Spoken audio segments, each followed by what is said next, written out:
Hello friend, good evening. Welcome to my channel home science by Kanaujia ma'am channel में आपका स्वागत है। अगर आप मेरे चैनल पे नए आए हैं तो मेरे चैनल को सब्सक्राइब एंड लाइक शेयर और बेल आइकन को भी प्रेस कर लीजिए ताकि आने वाली वीडियो का नोटिफिकेशन आपको मिलता रहे।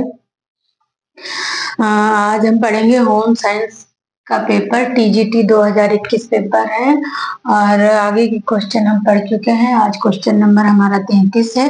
33 क्वेश्चन नंबर हमारा ये कह रहा है कि पर्यावरण में उपस्थित आवश्यक तत्वों का संतुलन कहलाता है।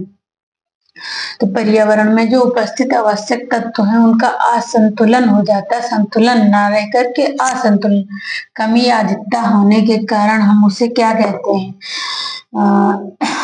ए गहरा प्रदूषण कहते हैं, बी गहरा रासायनिक प्रदूषण कहते हैं, सी गहरा सांस्कृतिक प्रदूषण कहते हैं, डी गहरा भौतिक प्रदूषण कहते हैं। तो हमारा आंसर जाएगा कि हम उसे प्रदूषण कहते हैं। क्वेश्चन नंबर 34 कह रहा परिधानों में रफर्ड कॉलर प्राय किस आकार के गले में लगाए जाते हैं? तो रफर्ड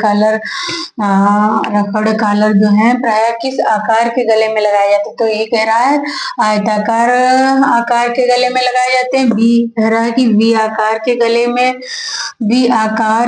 में लगाए जाते हैं।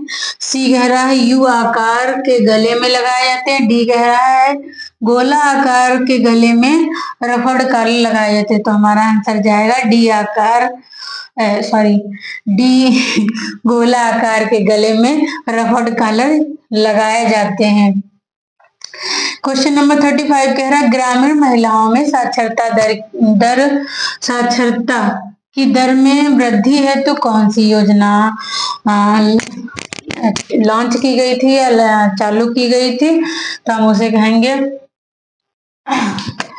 तो क्वेश्चन नंबर 35 कह रहा है कि ग्रामीण महिलाओं में साक्षरता दर में वृद्धि है तो कौन सी योजना लॉन्च या लागू की गई थी या चालू की गई थी? तो हमारा ए कह रहा कस्तूरबा गांधी शिक्षा योजना, बी कह रहा है मृत्यु सुरक्षा योजना, सी कह रहा है राजीव गांधी किशोर योजना, डी कह रहा है कस्तूरबा गांधी बालिका ये विद्यालय योजना। तो हमारा आंसर जाएगा ए कस्तूरबा गांधी शिक्षा योजना। इसकी शुरुआत 1997 में हुई थी और हर जिले स्तर पे हुई थी इसकी शुरुआत।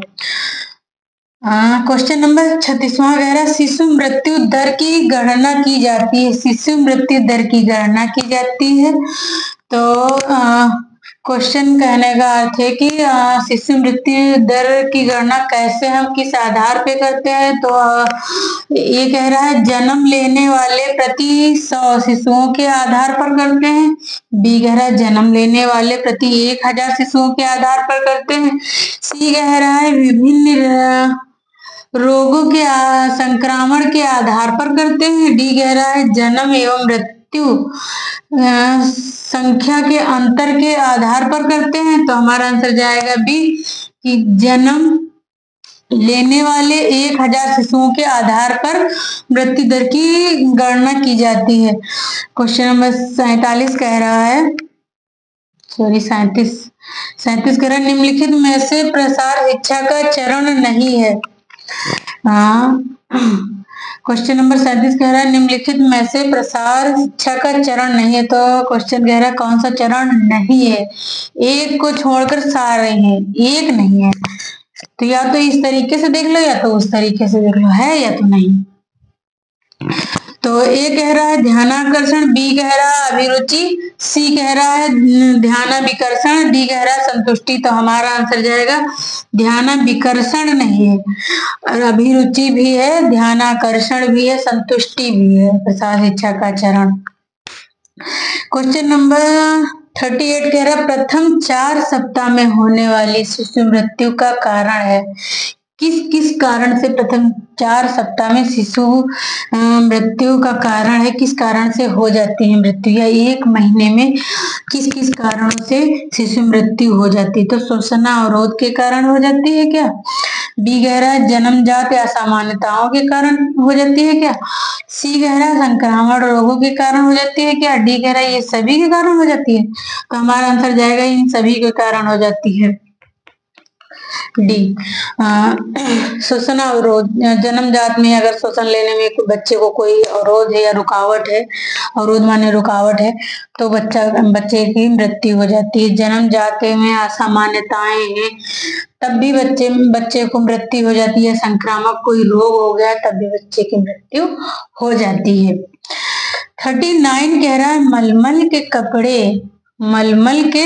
कपड़े के एक टुकड़े के धागों की संख्या यदि 64 गुणे 60 है तो कहलाएगी, क्या कहलाएगी? खराब संतुलन कहलाएगी, अच्छा संतुलन कहलाएगी, कमजोर संतुलन कहलाएगी, या इनमें से कुछ भी नहीं कहलाएगा? तो अच्छा संतुलन कहलाएगी। मलमल का कपड़ा हो या किसी और का कपड़ा हो, अगर ताने और बाने का संघनन 64 गुणे 60 है तो कपड़े का संघनन अच्छा होगा, अच्छी बिनाई या बुनाई होगी। Thanks for your watching.